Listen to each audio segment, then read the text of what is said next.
Bom dia, muito bom dia para você que está aqui no Pode Ser Franca, esse podcast que é destinado para você que é empreendedor ou que sonha empreender e para nós clientes sabermos tudo o que tem de bom na nossa região para estimular o comércio local e temos muitas coisas boas aqui. E hoje eu estou com um convidado muito especial. Eu sou fã dele, eu tenho que falar isso publicamente porque a história dele é incrível. Ele supera, o ser humano dele supera a história de tão incrível que é e vocês vão conhecer aqui. Ele que é diretor executivo do BNI Oeste, vai falar sobre network e esses encontros que geram tantos resultados pra gente que é comerciante na nossa empresa e às vezes a gente não dá tanto valor, né, comerciante? Então eu trouxe aqui o Alfredo Tanimoto. Bom dia, galera, tudo tambores? bom? É um prazer, é uma honra estar aqui com vocês. Compartilhando aí meu conhecimento já de 13 anos de networking profissional e também minha história de vida. Muito bem, seja muito bem-vindo. Estou muito feliz de você estar aqui. Segunda vez.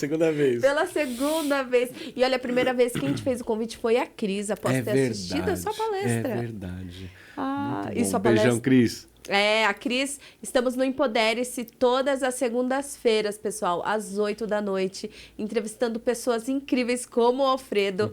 E ele foi lá contar a história dele, foi muito lindo mesmo, é emocionante. Obrigado. A sua história, Alfredo. Obrigado. E como começou esse contato com o network, com o mundo das reuniões, dos encontros com pessoas?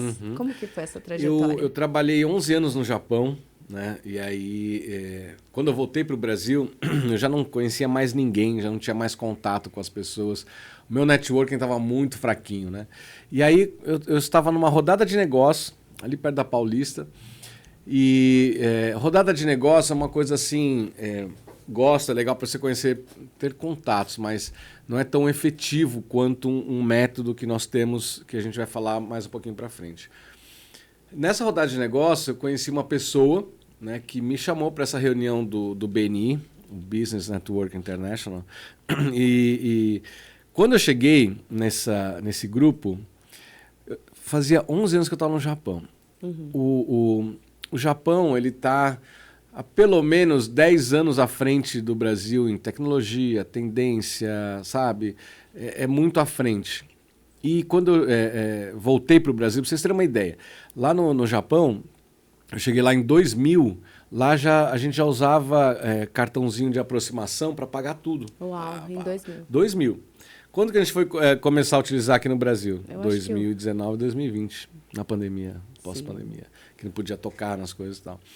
Então, tem esse gap aí de 10, 20 anos de tendência de avanço de tecnologia. E quando eu entrei, eu fui nessa primeira reunião desse grupo... Aqui no Brasil. Aqui no Brasil já, 2011.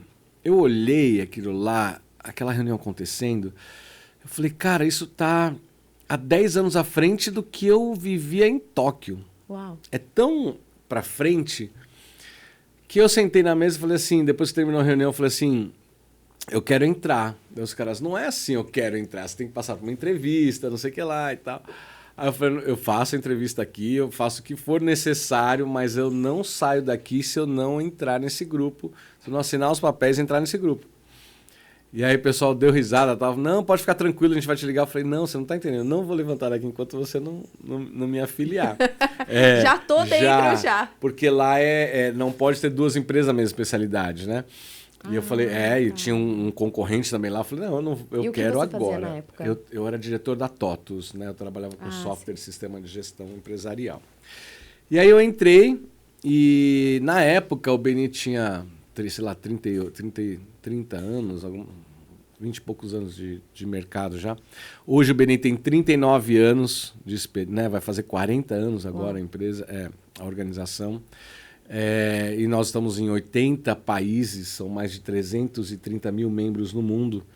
Aqui no Brasil, quando eu entrei, éramos 150 empresários e agora nós já estamos batendo 11 mil empresários. Gente, então, é muita gente, são muitos empresários, muito bom. Empresários. Imagina essa ambiência, essa conexão, todos com o mesmo objetivo, que é aumentar os resultados da empresa. Então, daí quando eu vi essa organização, eu falei, caramba, eu quero fazer parte disso. Eu entrei, né? E comecei, no meu grupo, a receber muitas referências, comecei a estudar um método, que existe um método e tal. E aí o senhor me convidou para abrir grupos na minha região, Osasco, Alphaville e tudo. Sim, comecei. Ótima região. Aí eu comecei a abrir grupos, né? Porque se um grupo já estava tendo resultado, imagina outros, né?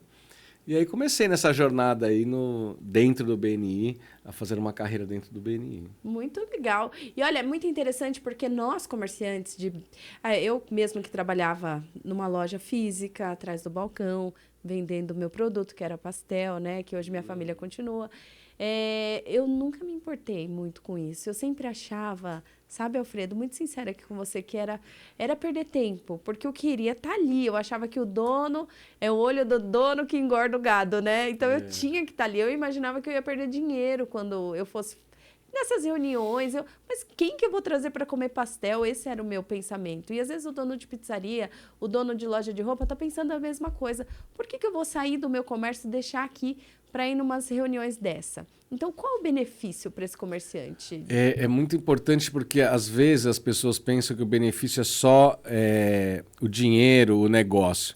Mas o benefício maior, que é intangível, é o crescimento pessoal como empreendedor. Por quê? Você tem ali uma série são várias especialidades diferentes. Imagina um grupo de 30, 40 empresários, não pode ter o mesmo segmento. Então, você tem contato ali com advogado trabalhista, advogado tributário, contador, arquiteto, engenheiro, empresa de vidro, empresa de mármore, coach, psicólogo. Então, você tem contato com todo um universo de especialistas em cada área. Então, por exemplo, você tem lá a pastelaria. Então, fala, por que você vai num grupo de empresários, você tem uma pastelaria? Mas espera aí, você tem que otimizar a produção, você tem que ter um bom atendimento, você tem que ter um software de gestão, você tem que ter uma boa contabilidade, você tem que se precaver para não tomar um processo trabalhista, né? Tem toda a questão de periculosidade, a própria segurança do ambiente. Então, sempre tem uma empresa de CFTV, por exemplo. Então, a quantidade de informações que você tem num grupo desse te previne de muitos prejuízos. Olha só. Muitos prejuízos. E você consegue ainda ter mais ideias para aplicar no seu negócio com a opinião dos outros empresários. Então, ele vai lá na pastelaria e fala assim, olha, tá tudo muito legal, mas esse feedback negativo é ótimo, é o que a gente precisa. Mas por exemplo, vou dar um exemplo, mas na minha mesa não tinha guardanapo. Fala, puxa vida. Né? Então, você tem aí uma série de pessoas torcendo para o seu sucesso e ainda colaborando com algumas informações, fora que eles vão te indicar muitos clientes. Sim. Né? Por isso que eu sempre digo que o ganho maior mesmo nesse tipo de grupo é o crescimento profissional como empreendedor. Sim, e você trouxe uma coisa muito importante, a gente precisa aprender, porque é aprender, ter humildade para escutar feedback negativo. O feedback negativo é o café da manhã dos campeões, é fundamental, porque feedback positivo qualquer um pode te dar. Sim. E feedback positivo você só coleciona ali, mas o negativo é que vai mostrar para você aonde você está errando e que precisa melhorar. Isso é muito importante. As pessoas não... Aqui no Brasil, o latino, ele é meio cheio de dedos para falar alguma coisa, né? Que não gostou e tal. Nos outros países o pessoal é mais direto, mas a gente sempre precisa pedir e a gente precisa arrancar das pessoas. Por favor, o que você achou? Né? Qual a sua opinião sincera sobre isso? Né? E aí você vai começar a ter esses feedbacks que vai ajudar você a melhorar na empresa como um todo e na vida pessoal também. Eu vou contar uma experiência minha no comércio. A gente que está há muito tempo, minha família está há 32 anos, trabalhando no mesmo ramo. Meu pai que foi com as ideias dele, o que deu certo, o que não deu. Olha, eu vou te confessar, era muito difícil ouvir feedback negativo. A primeira coisa que eu pensava é, quem é ele para falar sobre o meu negócio? Ainda mais quando o dono, ele é apaixonado pelo negócio, ele é fissurado no negócio. Então, é complicado, é desafiador você deixar uma pessoa dar palpite. E muitas pessoas centralizam os processos, né? Fica com aquela visão ali, tem ciúmes do outro botar o dedo.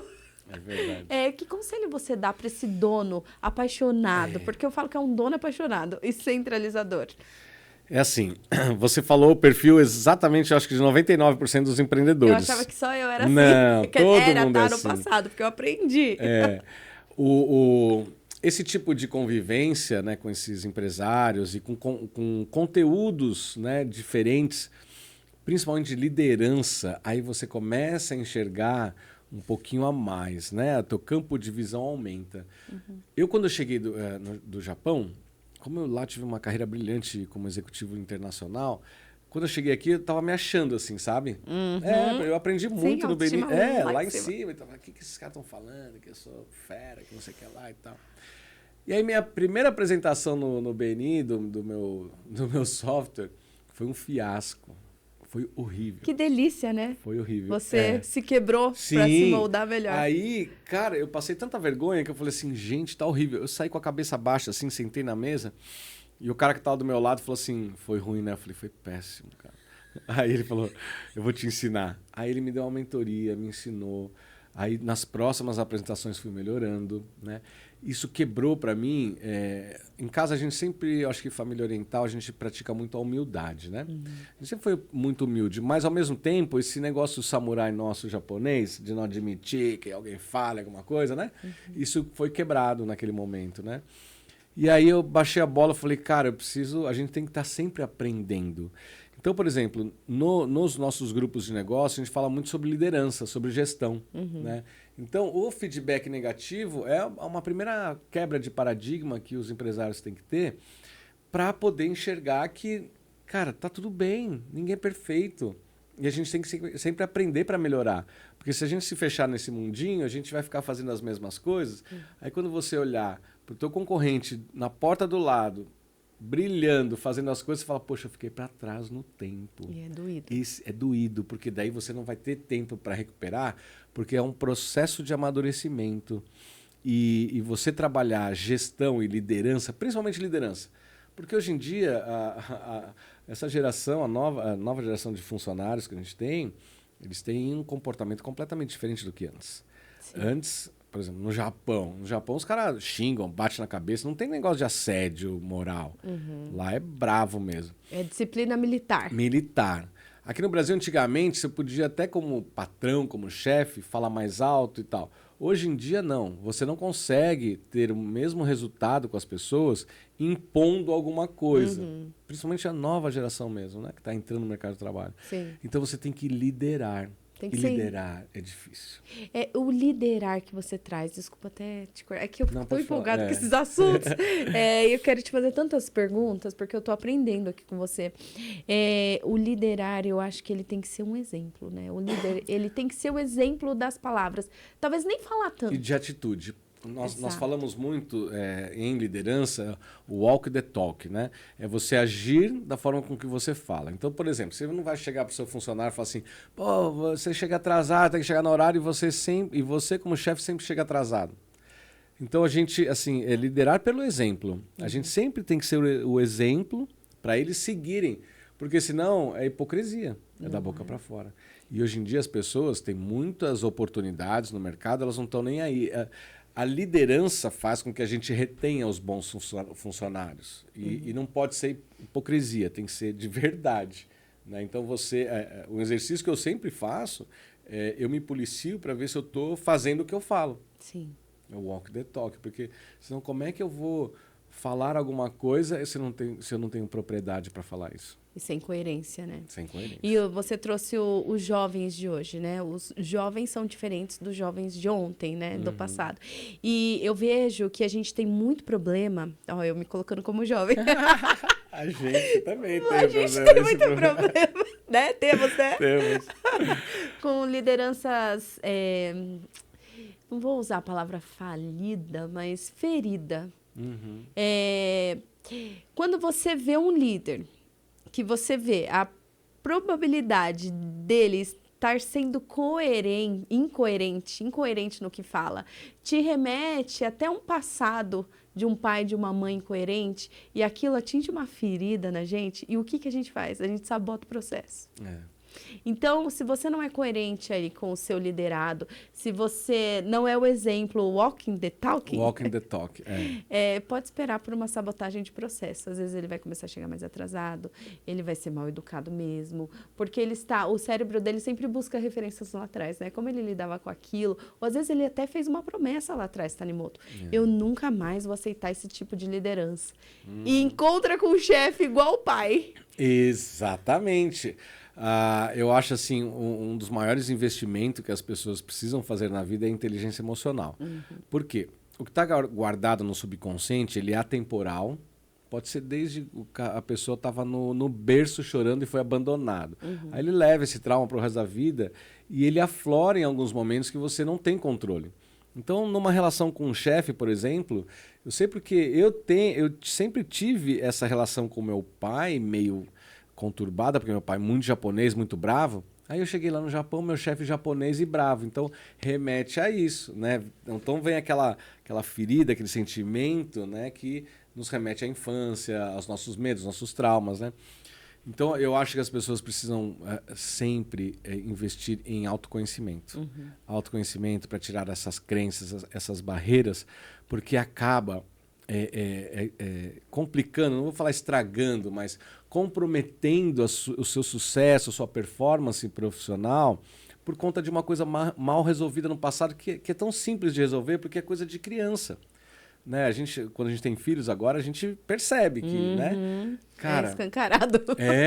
Então, assim, todo mundo tem esse tipo de sentimentos, né, do passado que precisam ser tratados para que você não tenha, por exemplo, eu cheguei no Japão e eu olhava meu chefe, parecia meu pai.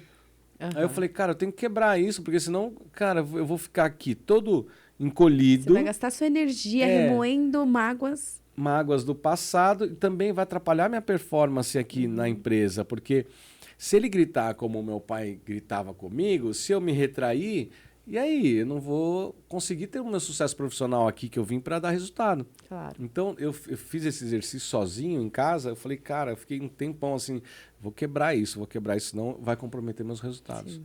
E eu consegui sozinho quebrar isso daí, porque eu falei, não, senão, o que vai ser de mim? Vou ser um filho do meu patrão? Não. Eu tenho que chegar igual a ele para dar esses feedbacks negativos, para afrontar ele em algumas decisões da empresa. Você vê como é tão importante isso. Às vezes o cara está errado e você se comporta como um filho e chega lá e admite e vê que está errado e baixa a cabeça e continua. Não, você tem que discutir, você tem que brigar, você tem que, né, impor as suas ideias mostrando que ele está errado. Então, ele fazia muito isso comigo, meu chefe lá, até que eu decidi quebrar isso. Eu falei, não, a bem da empresa eu tenho que falar as coisas, eu tenho que discutir com ele, eu tenho que enfrentar como se estivesse enfrentando o meu pai. Né? Então, foi muito difícil. Duro isso. Porque ele é japonês original, meu pai ainda era mais maleável. No Brasil, É interessante que você trouxe que você teve que aprender isso sozinho. Então, imagina um empresário, um comerciante aqui da região que vai na reunião do BNI. Ele pode ter esses insights nessa reunião ou ele precisa ficar sozinho ali, ó, sem reuniões, sem fazer network?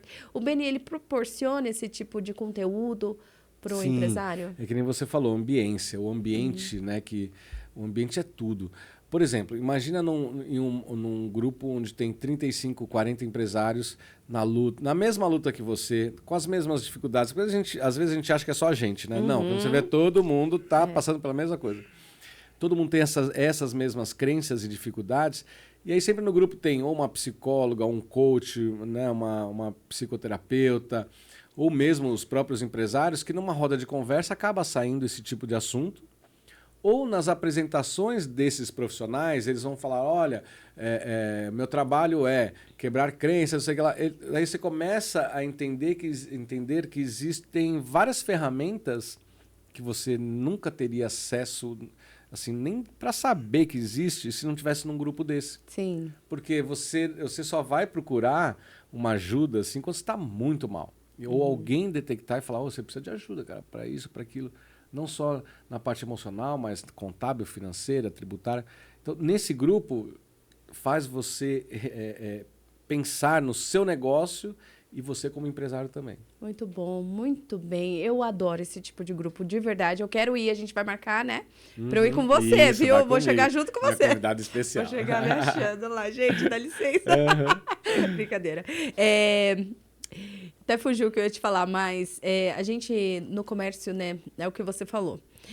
Não estamos sozinhos. E a gente não precisa ficar nesse vício de se sentir sozinho, porque eu acho que é um vício, viu? É gostoso, né? Conhecido.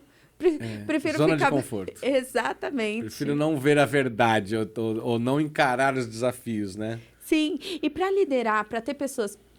para você que tem um comércio, tem uma lanchonete, provavelmente você contrata pessoas. E tem muitas pessoas, Tanimoto, eu vou aproveitar de você aqui, que você é um especialista em inteligência emocional, que eu sei, e daqui a pouco você vai contar a sua história pra gente. Não consegue treinar. Eu vejo que as pessoas têm muita dificuldade em transformar pessoas, em treinar pessoas, em realmente estar preocupado com o outro, com a evolução do outro. Porque, olha, eu vou contar uma coisa bem particular também aqui, eu vou ser bem franca, né? Às vezes, quando eu tinha que demitir um colaborador, eu simplesmente falava assim, porque o movimento tá fraco, porque eu não preciso mais de você, e não era verdade. E o meu coração estava apertado, porque eu poderia dar a mensagem para ele, dar esse feedback negativo, que no dia a dia a gente fala, sabe, não fez isso direito, não sei o quê. Mas assim, não tinha reunião, não tinha conversa de 15 minutinhos, sabe, de 20 minutinhos, porque sempre a gente pensa que é perder tempo, né? Então, para você, comerciante, presta atenção nessa resposta que ele vai dar para gente. O que eu faço para romper essa barreira? De eu realmente olhar para o ser humano e falar, ele precisa do meu feedback agora. Por mais que me doa passar, ou que eu fique com medo, né, de tomar um processo, porque a gente morre de medo de tomar processo, né? Eu preciso falar isso para ele. Como eu devo trabalhar isso em mim? Olha, eu acredito que isso não pode ser só na ruptura, né? Ali naquele momento, você chegar e despejar tudo que você... eu não aguento mais. Tipo assim, o cara trabalha 3 anos na empresa, você está engolindo o sapo há 3 anos. Não. Eu acho que você tem que... a gente tem que começar a se informar mais de como seria o processo de você gerir uma equipe, fazer a gestão de uma equipe. E essa gestão de uma equipe pode ser 1, 2 funcionários. Mas essa mentalidade de treinar, de trazer conteúdo bom, positivo, porque a ignorância, o problema maior é a ignorância.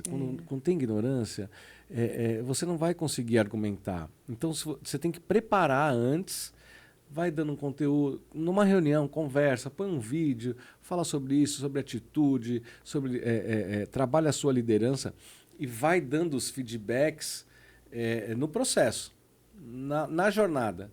Porque daí aí pode acontecer 2 coisas. Ou ele não aceita, não ouve e continua do mesmo jeito, ou ele começa a melhorar e você vai estar formando os seus funcionários e colaboradores. Eu acho que a principal função nossa de líder é trazer o nosso conhecimento, a nossa informação para moldar essa pessoa para o que você quer.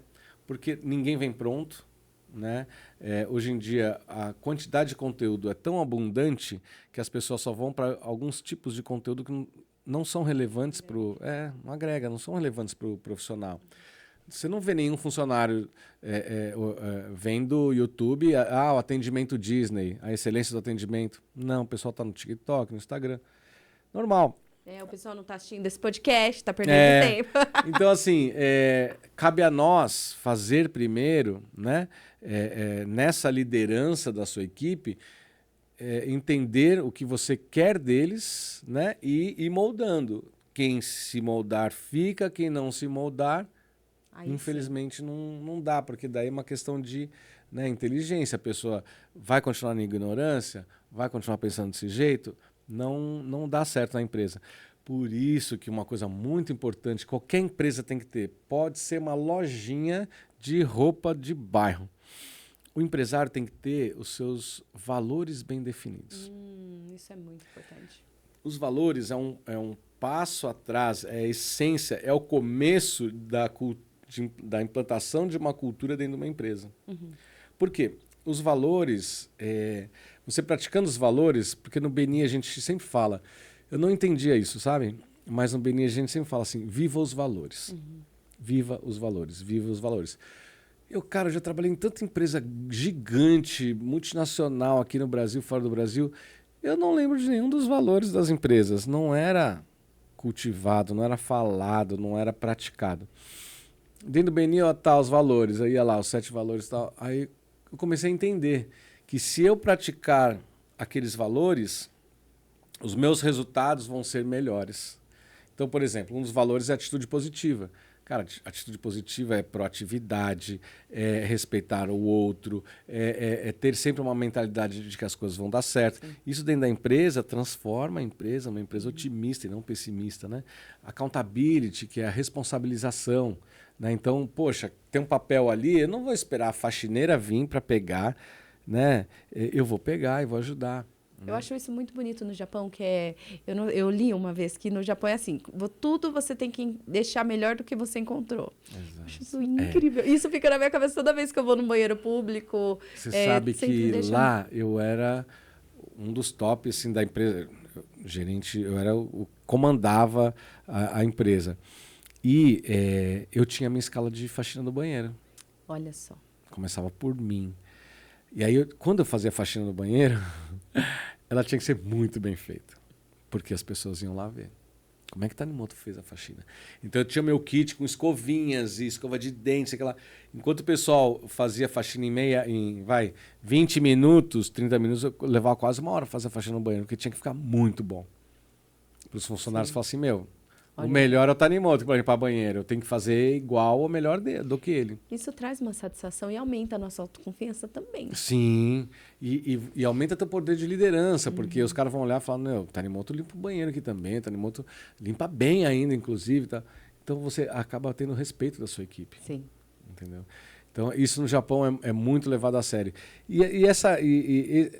Esses valores é quando é a atitude que você tem quando ninguém está vendo. Então, por exemplo, você sai... por que pega qualquer empresário que tem câmera no escritório? Se ele sai, ele vai dar uma olhada. O que está fazendo lá? O que está aprontando? Eu sempre olhava. Contava o tempo de atendimento. Via se atendia bem ou não. Ligava lá, olha essa mesa aqui. Eu nunca saía da empresa. Então, se você consegue implantar uma cultura forte dentro da empresa, você não vai mais precisar ficar olhando na câmera da empresa. Não, mas dói, é verdade. Mas é verdade, porque a gente tem que quebrar o paradigma e entender que tudo começa com a gente. Sim, é o reflexo. Não é culpa dos outros, é nossa culpa. Eu lá nessa primeira empresa que eu trabalhei no Japão... Estava tendo um problema que ninguém conseguia resolver de diferença da tiragem versus assinatura e venda de pontos de venda, né? Eu comecei a analisar e pegar números e relatórios. Imagina, tudo em japonês, tinha que traduzir. Uma dificuldade enorme. Peguei todos os números, aí passou umas 3 semanas, eu descobri o erro. Eu falei assim, cara, tem alguém cadastrando os jornais de assinantes 2, 3 vezes para o mesmo assinante. Por isso está dando essa discrepância. Aí, como? O cara coloca José da Silva Júnior. Aí no outro cadastro é Júnior José da Silva. E no outro cadastro, ele invertia a ordem dos nomes e estava indo 3 jornais, 2 jornais para cada assinante. Porque a pessoa ligava lá e falava, não recebi meu jornal, deixa eu cadastrar de novo. E aí, foi no segundo mês do Japão. Aí eu chamei todo mundo para fazer uma reunião. Chamei o CEO da empresa e falei assim, olha, aconteceu isso, essa diferença de tiragem está aqui, não é, sabe, não é outro tipo de problema que você estava imaginando. E eu já localizei esse erro, já falei com o menino aqui, que estava do meu lado assim, ele que estava cadastrando errado, porque ele não estava entendendo o processo, a lógica do cadastro aqui e tal. Aí ele virou e falou assim, já resolveu? Aí eu achava que ele ia mandar ele embora, o menino, né? Aí ele virou para mim e falou, a culpa é sua! Começou a gritar comigo, a culpa é sua! E não sei o que lá. Ele me deu um sabão na frente de todo mundo, tinha uns 30 funcionários assim, mas me deixou lá embaixo, sabe? E você é super feliz que tinha achado o erro. E aí eu lá assim com a minha cultura brasileira, né? Caramba, eu acabei de achar o erro, o cara veio brigar comigo. Eu olhava o moleque e falei, eu vou te matar. Eu falei, eu vou descontar em você a minha bronca. Eu vou mandar você embora. E a culpa não é dele, falava assim. Caramba. Aí depois que passou, fui para minha casa, falei, vou embora pro Brasil, não vou ficar mais aqui não. Que ignorância, não sei o que lá. Eu fiquei remoendo aquela noite lá, assim. Eu falei, cara, mas por quê? Mas por quê? Porque ele falava para mim assim, tudo que você está abaixo de mim. Então, tudo que acontecer na empresa, a culpa sempre vai ser sua. Nossa. Se você não está vendo, a culpa é sua. E aí, fui para casa, caraca, eu falei, não estou conseguindo engolir isso. Fiquei a noite inteira pensando, e realmente é verdade. Se você for pensar, a culpa era minha, é minha. Tudo que acontecer lá, a culpa é minha. Então, se eu não estou monitorando, vendo, controlando, fazendo a gestão da empresa, a culpa vai ser minha mesmo. Aí eu cheguei no outro dia lá, com a cabeça meio baixa, assim, mas, cara, o cara estava certo. Aí mudou. No outro dia. Mudou minha cabeça. Aí eu comecei a entender a minha responsabilidade na empresa, que era muito maior do que eu imaginava. Então tudo, até um clipe, eu tinha que ficar antenado. Porque eu falava assim, não com medo dele, mas falando, realmente, é o seu nome. É verdade. Tudo que acontece aqui na empresa é sobre minha responsabilidade. Então tem que ter o controle total da empresa. E você disse sim para aquele cargo.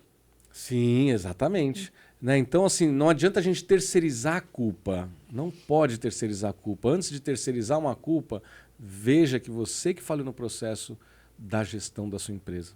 Não adianta colocar a culpa nos outros. E toda vez que a gente terceiriza, eu percebo isso comigo. Toda vez que eu vou dar desculpa de alguma coisa, eu perco a oportunidade de aprender. Exato. Porque o cérebro descansa. É mais fácil botar a culpa no outro. Falar, você cortou a massa errado, tá vendo? Terceira massa que tá errada, não sei o que lá. Isso acontecia. Fala, não, eu não te treinei. Não te treinei direito. Por que ele tá errando? Será que a ferramenta que eu tô dando não tá funcionando? Será que ele tá com um problema emocional, família, algum problema na família? Né? Será que eu não ensinei e treinei ele direito? Aí você tem que pensar tudo isso, chamar para uma conversa. O que está acontecendo? Você errou a terceira vez. Estou com um problema em casa. Então, relaxa, vamos conversar. Tira meio dia de folga. Sim. Amanhã você vem, porque senão você vai me estragar mais 6 massas, 10 massas, vou tomar um prejuízo enorme. Exato. Não adianta só jogar a culpa nos outros. A gente tem que pensar como vai resolver e o que está acontecendo. Né? Isso daí, por exemplo, eu sou uma pessoa... eu trato todo mundo do mesmo jeito e eu vejo, às vezes, uma faxineira do prédio ou um garçom. Quando eles tratam mal a gente, às vezes não é só a ignorância ou estupidez da pessoa. A pessoa está passando por algum problema, sabe? Graças a Deus a gente tem uma vida tão boa. Nossa, eu vim para cá agradecendo. E eu vim agradecendo que você vinha. Grato a tudo. Puxa, que vida gostosa. Vim escutando uma música no caminho. Vai saber o que essa pessoa passou à noite, né? O que está passando na família. Se dormiu. Né? Então, assim, acho que é muita ignorância nossa a gente achar só que a pessoa é burra, mal educada. Não. Tem sempre um porquê por trás. A gente tem que parar para pensar nos porquês, principalmente na gestão das nossas equipes, né? Que nós temos um estilo de vida, graças a Deus, mas e as outras pessoas, né? Sim, temos. Eu costumo dizer assim que tem pessoas passando por dificuldades que a gente nem imagina. Nem sonha que existe.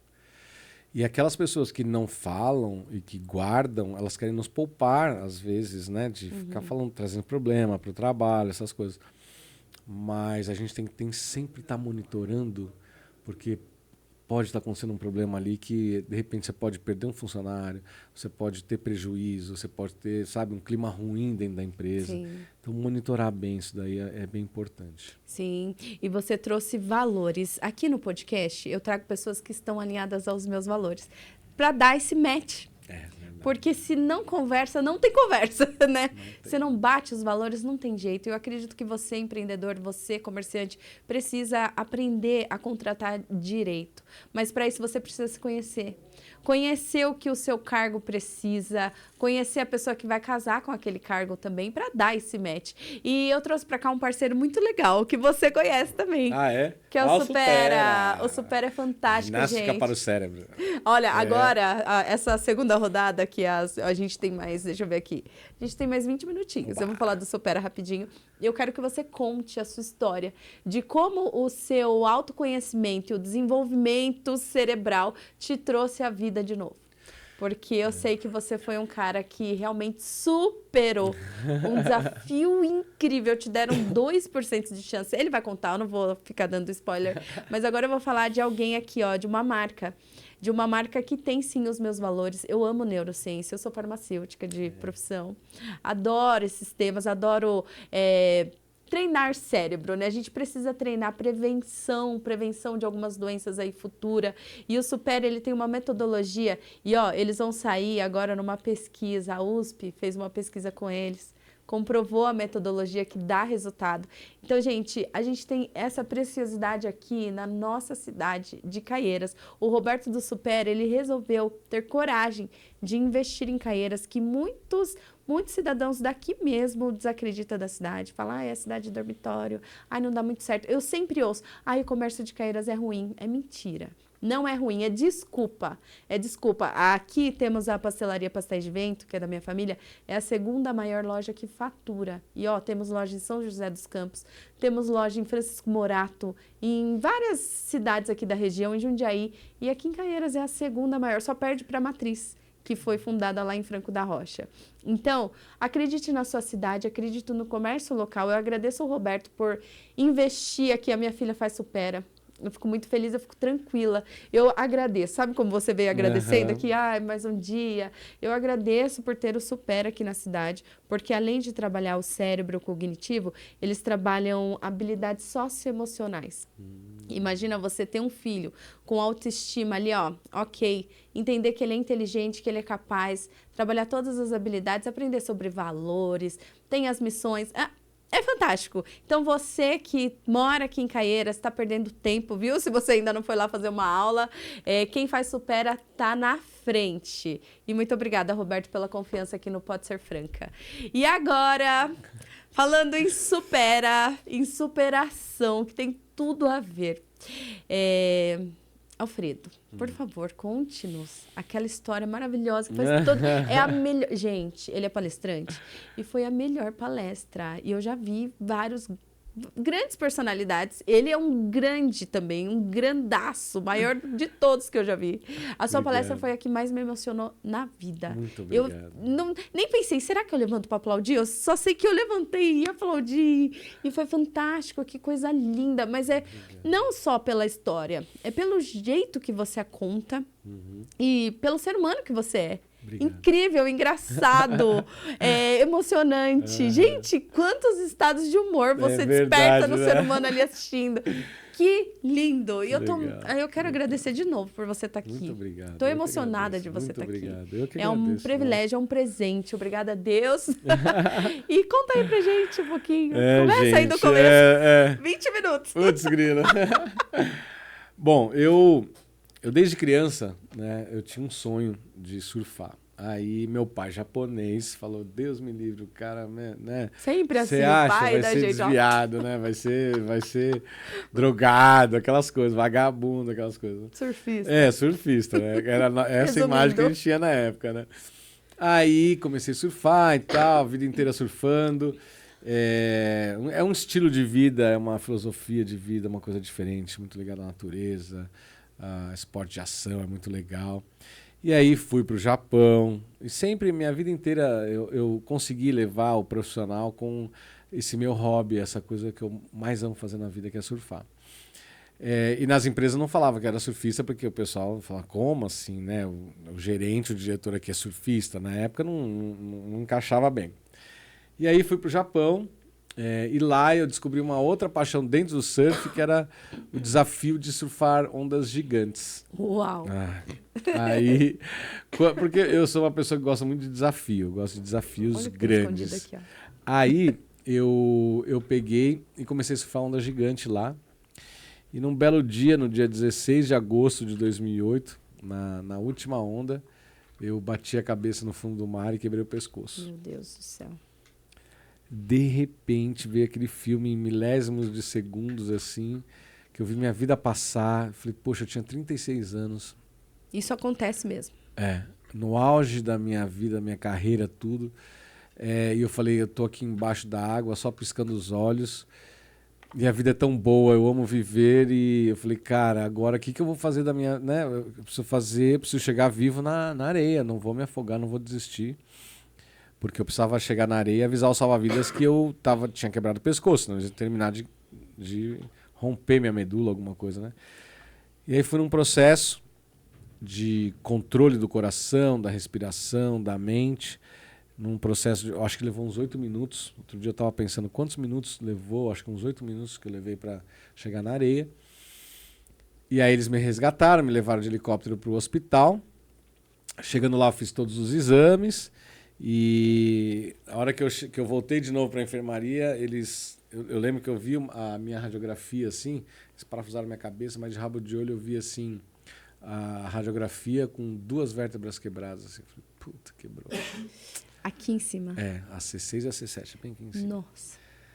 Aí nada funcionava, eu só daqui para cima, né? Aí eu olhei e falei, nossa, não, bora, não vim na vida para isso, eu vou dar a volta por cima, eu já tinha determinado que eu seria o caso que a medicina não explica. Determinação. Você determinou. Determinei.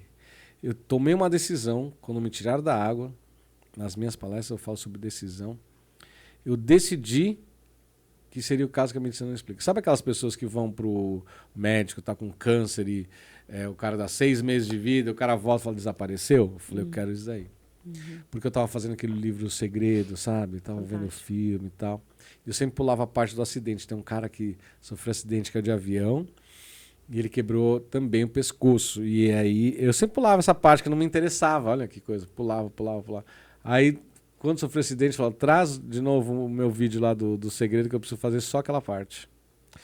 E aí foi uma jornada de 3 anos de reabilitação, 4 horas por dia, fiquei 8 meses internado, 2 cirurgias, uma embolia pulmonar. Nossa, quase que eu morri. Essa daí o cara falou, se não for do pescoço, isso daí ia te levar, cara. Porque é fatal. E aí fiquei 3 anos fazendo reabilitação de segunda a sábado, 4 horas por dia. Puxado. Com dor, muita dor. E o pior é o psicológico, porque você não conseguir mexer o seu corpo é a pior coisa do mundo, né? Tipo assim, o que você fazia tão automático, né? De repente você tem que pensar em levantar a perna, colocar o pé, fazer assim, e o movimento, e os dedos. Você tem que ir item por item do seu corpo, sabe? Para depois voltar no automático. Então, eu não sei, eu me fechei numa força de determinação que eu falei, eu vou conseguir. Eu fiquei 3 anos para dar as primeiras andadas de muletas. Meu Deus. Mas eu estava tão obcecado que parece que passou assim, rápido. Obcecado. Eu sempre fui obcecado, assim, se eu quero uma coisa, ninguém tira da minha cabeça. Independente das circunstâncias. Você não perde nem tempo. Não, eu não escuto ninguém, eu só vou ali.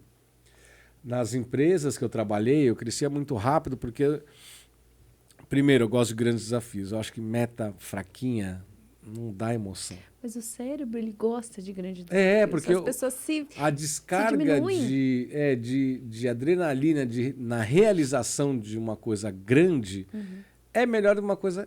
foi, tá vendo? Eu tinha planejado 10, eu fiz 10. Ah, que bom. Não, cara, pra mim, assim... o pessoal faz 10, põe 30.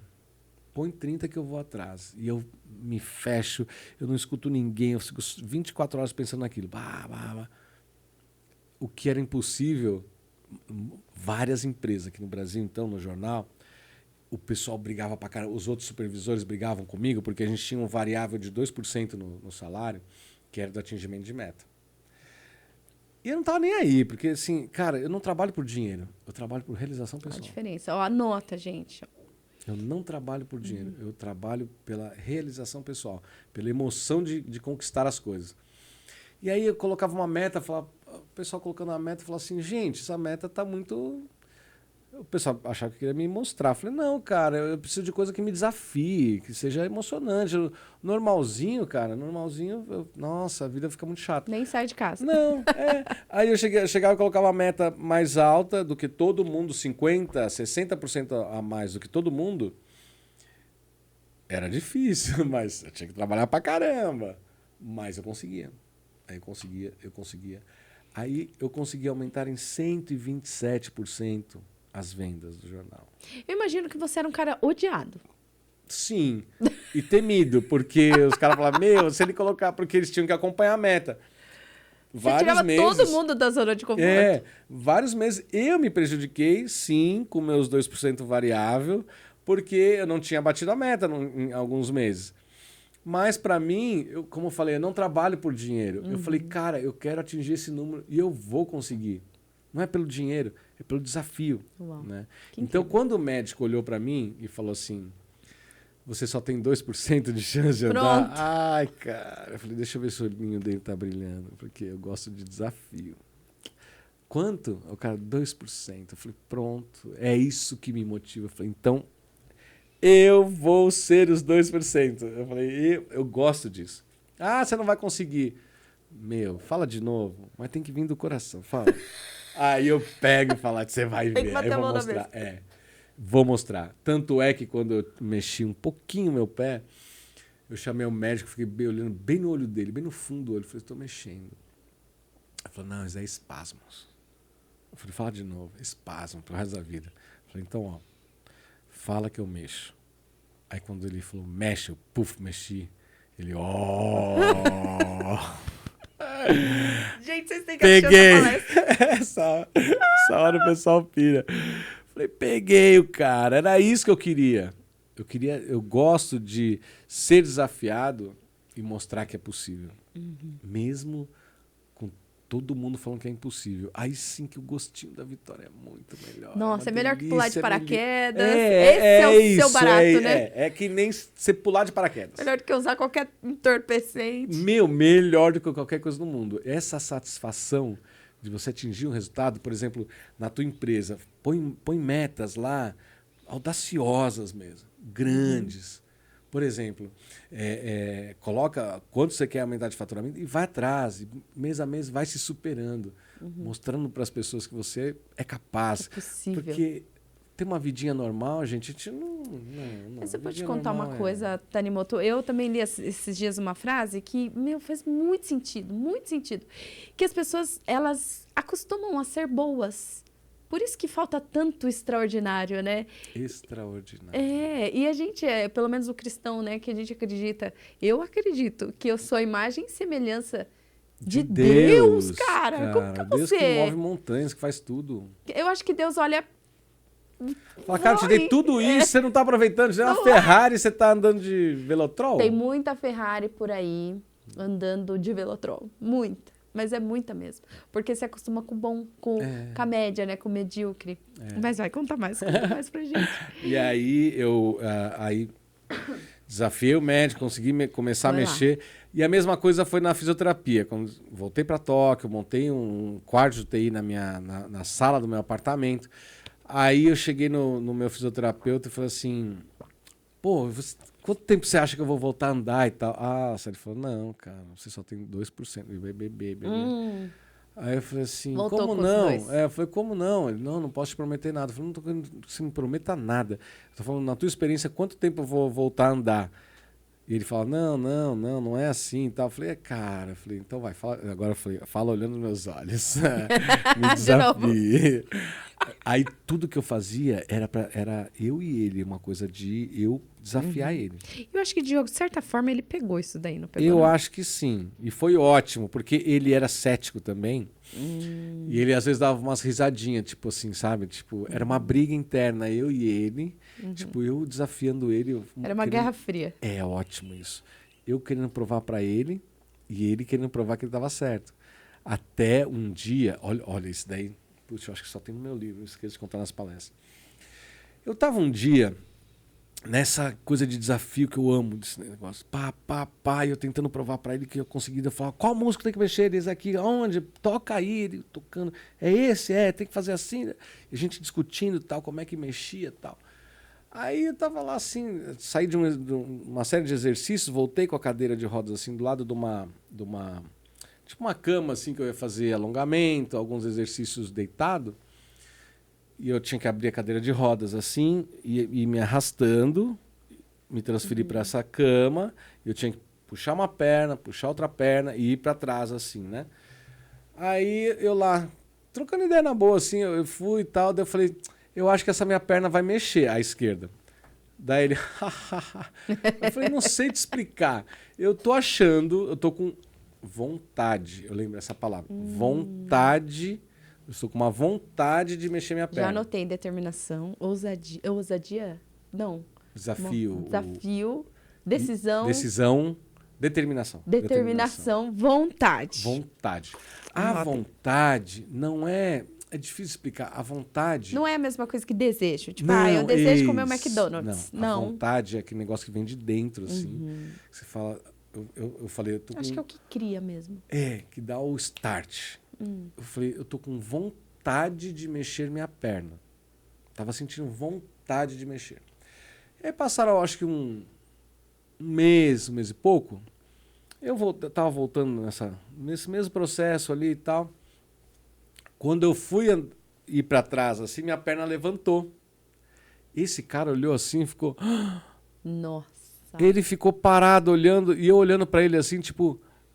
Eu falei para você que eu tava com vontade de levantar minha perna?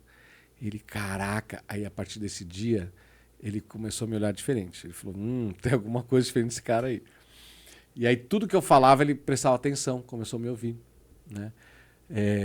Tanto é que eu falei uma vez para ele, eu quero mandar fazer uma roupa com todos os músculos do corpo, você ir apontando e tal. E ele me escutando, vamos ver, desenvolver essa roupa e tal. Porque eu pegava na internet uma imagem de todos os músculos assim para eu estudar qual músculo precisava mexer para tal movimento. E no espelho que eu ficava fazendo reabilitação, eu falava, aquele músculo e tal, entendeu? Porque a gente precisa visualizar as coisas, não precisa, né, criar assim. E aí foi nesse dia que eu falei, cara, a vontade é o start para você tomar a ação e fazer as coisas. A vontade é o start para você tomar a ação e fazer as coisas. Tem que anotar isso. Eu vou ter que assistir esse podcast de novo. Porque é esse sentimento que fez com que alguma fagulha, alguma ligação no meu corpo deve ter se restabelecido para eu ter a vontade de levantar a perna, para ter a atitude e conseguir mexer a perna. Então, foi uma coisa assim louca, porque é difícil explicar assim a vontade, né? Então, a vontade é que dá o start mesmo para você tomar as atitudes, as ações que você tem que tomar. Eu vou te mandar um podcast da Lucilena Galvão, que ela da Nova Acrópole. Ela tem um tema Força de Vontade. E ela explica a vontade verdadeira. E ela fala, não é uma palavrinha só. Não. Tá muito mais além. É o que faz o ser humano ser quem ele é. Independente se as circunstâncias falam, olha, não tá bom para você hoje. É uma força. É isso aí que vem de dentro e faz as coisas acontecer. É que nem a decisão, né? Por exemplo, algumas pessoas falam assim, eu quero ir para Orlando, por exemplo. Eu quero ir para Orlando. Quando? Não sei, um dia. Cara, então você não vai, me desculpe. Desiste. Ou você quer realmente ou não quer. Não tem meia boca, não tem meia decisão, não tem meia vontade. A vontade é aquele negócio surreal que você vai fazer tudo na tua vida para realizar. Que é o que é ficar obcecado, que nem eu falei para você que eu sou obcecado com metas, com números, essas coisas, entendeu? É quase que um instinto. É um instinto, é uma obsessão. Por quê? Para você realizar os seus sonhos, você tem que colocar ele na tua frente e tudo que você for fazer na tua vida é com relação àquele sonho. Então, por exemplo, você quer trocar o carro. Tá. Qual carro que é? Primeiro você escolhe o modelo, a cor e bibibi. Aí depois você começa a estudar, quanto que consome. Aí você começa tudo em comparação àquele carro. Entrar no universo do carro. Já como se fosse seu e você vai estudar isso daqui para você chegar cada vez mais próximo dele. E o seu sonho era voltar a andar. Meu sonho era voltar a andar. Não era um sonho simples. Um sonho... Porque você tinha tido um diagnóstico de 2% só. E você teve um dia que você veio aqui no Empodere-se, você falou que você imaginava as suas células do cérebro se conectando e formando novos músculos, novos tecidos. Você poderia ter feito aquela faculdade de biotecnologia, né? Né? ia ser um expert. Nesse processo eu sempre trabalhei, e é que engraçado, né? Eu fui setinoyer há muito tempo e eles falavam que você tem que criar aqui em cima para realizar. Olha que louco isso daí. E aí fui comecei a ver O Segredo, o livro, o filme. Você faz o mesmo processo de mentalização, visualização para acontecer. É a cocriação que se fala hoje, né? Antigamente a gente viajava, mas hoje tem nome, é cocriação. Então, o que eu fazia no meu desespero? E também tem um negócio, eu amadureci muito de lá para cá e a gente tem que conversar com o corpo, conversar com as células, porque você consegue falar com o seu corpo. Então, eu imaginava o seguinte, tá, rompeu ali, né?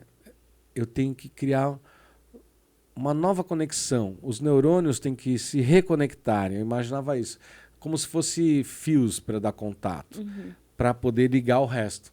Né? Porque, por exemplo, na escola a gente escuta falar do arco reflexo, que bate aqui, minha perna ficava tremendo. Eu lembro do Chaves. Aí, por quê? Vai até o cérebro e volta. Às vezes, fica aqui, ó, eu tenho espasmos, que fica indo e voltando, porque não está chegando no cérebro. Aí eu falava, então tem que chegar no cérebro. Ah, tá, onde é que está bloqueado? É aqui.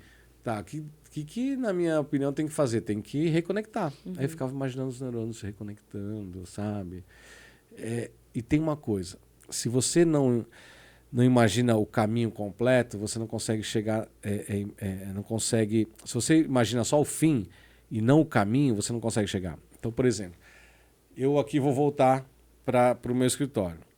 Se eu colocar o Waze, eu só vou, mas se o Waze não estiver funcionando, como que você vai embora?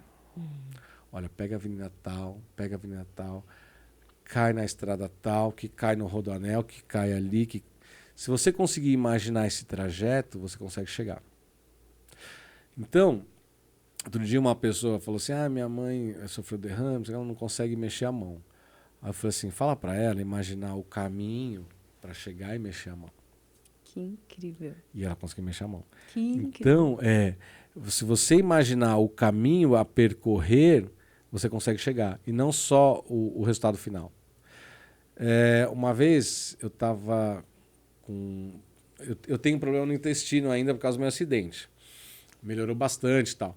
Mas um dia eu estava tão estressado, porque assim, o meu ritmo de vida é muito frenético. Eu acordo 5 horas da manhã, 6 horas estou nos grupos de networking, volto para o escritório, reunião. Vou passar um dia inteiro com você. Nossa senhora, vai cansar.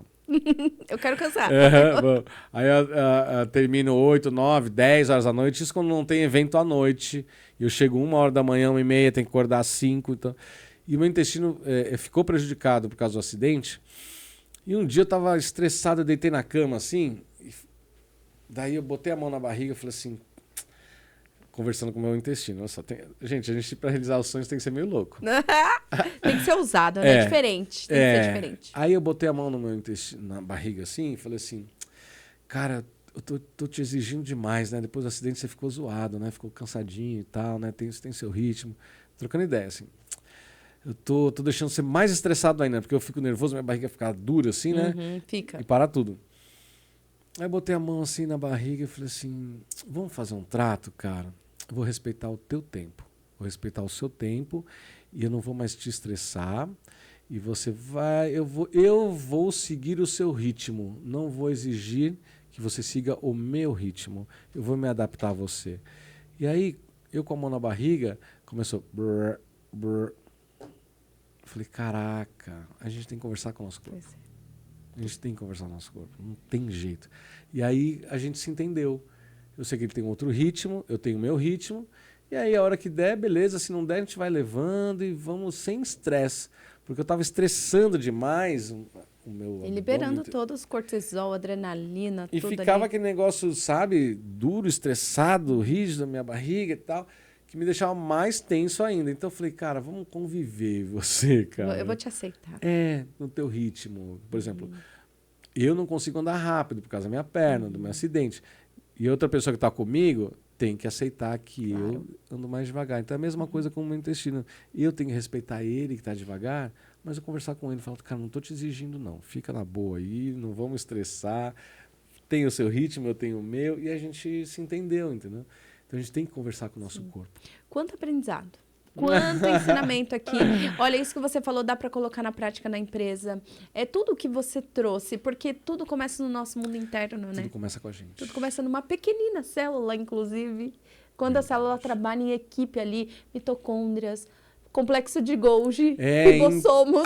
Dentro da célula já é um processo complexo demais ali. Não é? Então a gente aprende com a natureza e você é a natureza. Então aprenda, se ouça para você conseguir conversar com o seu colaborador. E eu queria muito agradecer, a gente acabou. Já? Eu tô triste aqui de falar. Tá O nosso tempo acabou. Eu gostaria de te agradecer por ter se disponibilizado, porque eu sei que sua agenda é corrida. Eu sei que você mora longe, que você veio de carro, que você subiu muitos degraus para chegar até aqui em cima. Tranquilo. E eu gostaria que você passasse um recado aqui para as pessoas que estão nos assistindo. É o comerciante, é quem sonha empreender, é o cliente. É um ser humano que está atrás aí assistindo a gente. Manda um recadinho para ele. Eu queria falar sobre fé. Fé não é acreditar, fé é ter certeza. Todos os problemas que a gente tem na vida têm um motivo. Então, se você tem fé de que vai acontecer o melhor para você, ou para os seus funcionários, para sua família, tenha certeza que vai dar certo. E se não deu certo, é porque não era para dar certo. Então, qualquer desafio que você tenha fé de que vai dar certo. Porque existe um Deus maior aí que nos guia, que controla tudo, e a gente não pode duvidar. Por isso que eu falo que fé não é acreditar, é ter certeza. Então, segue seu caminho aí com muita fé, com muita esperança, com positividade, porque tudo no final dá certo. Nossa, que lindo! Muito obrigada, Alfredo. Muito obrigada mesmo. Foi uma honra. Eu espero que você aí tenha anotado, tá? As 3 palavrinhas, 4, 1 milhão de palavrinhas. Muito obrigada, viu? Eu que agradeço. Obrigado, pessoal. Tchau. Tchau.